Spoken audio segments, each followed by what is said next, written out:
Windows 11 versus Mac OS. So Windows 11 is Microsoft's latest desktop operating system. It's built for general users, gamers, and professionals. It focuses on a modern interface, broad hardware support, and compatibility with a huge range of softwares. So let's talk about its pros and cons. So for the pros, it offers a wide software compatibility which runs on most mainstream apps, games, and business softwares. It's also best for gaming.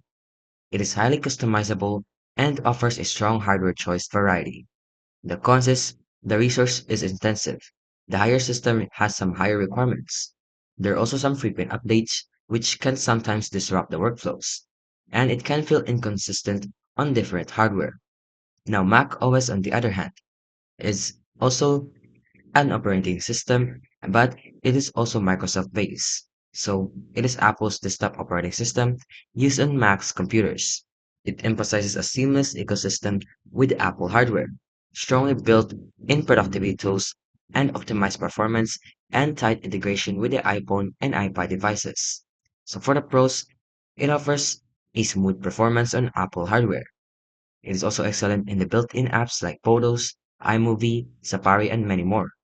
It also has integration with the Apple ecosystem like your iPhone, iPad, AirDrops, and many more. Now for the cons though, it is a limited hardware choice. It only runs on Apple devices. It also has a higher upfront cost for Macs because it can get expensive to buy these devices. And it has a less flexibility for customization compared to Windows. So overall, Windows 11, if you want the widest app and compatibility, then choose this.